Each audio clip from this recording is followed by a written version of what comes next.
สบายดีเนาะมันเขาก็มาปิ้งปลาที่ไปส่งให้แม่เนาะเพื่อไปสิอยู่เมื่อคืนเนาะเขาก็ปิ้งปูปิ้งปลาให้เรียบร้อยพี่น้องเอ้ยโบเห็ดกับพงกับเขาว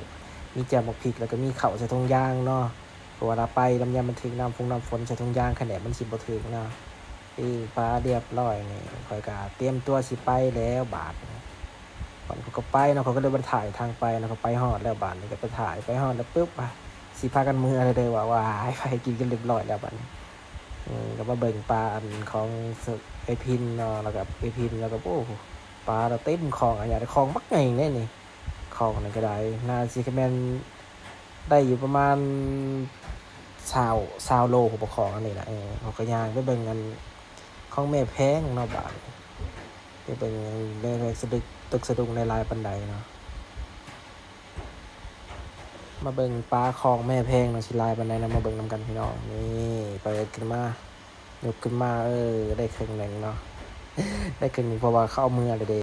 ตอนนี้เขาก็มาเบิ่งของแม่ค่ะแม่เขากำลังเก็บสะดุ้งเนาะวันนี้มันก็เก็บกูแล้วบาทนึงโหพับเก็บแต่พอไว้ในหนาวว่ามื้อนี้หนาวแห้งฝนตกเปิดมือใน2 มื้อได้ฝนตกบ่หยุดบ่เซาอันนี้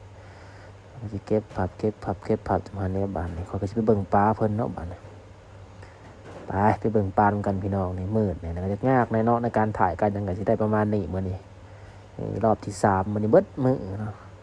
3 รอบตอนเช้าตอนเที่ยงตอนแรงมาเบิ่งว่าสิได้ปลาลายปานใดมาเบิ่งนำกันพี่น้องเอ้ยคนแก้เสื้อก็โอ้บ่สิได้แก้มือเดียวเนาะมือหนึงก็ถ่ายกล้องเนาะสิวางก็วางบ่ได้ค่าได้จับออกมาพี่น้องบาดมาเบิ่งบาดนี่หลังจากที่เขาเปิดพาเขาไปโอ้ได้หลายเติบเด้อระดับ15 โลเนาะปลาทั้งเบิดนี่ภาพรวมก็สิประมาณนี้บาดนี้ก็พาเก็บเครื่องเก็บของแล้วบาดนี้บ่ได้สิเอาเมื่อเนาะเมื่อแล้วบาดนี้บรรยากาศก็สิประมาณนี้พี่น้องยามน้ำขึ้นอยู่ว่าพุ่นหมอกสิประมาณนี้เก็บยังบ่แล้วนี่เก็บไปเรื่อยๆต้องไปกระสอบด้วยพุ่นสะดุ้งใหญ่แน่นอนอะไร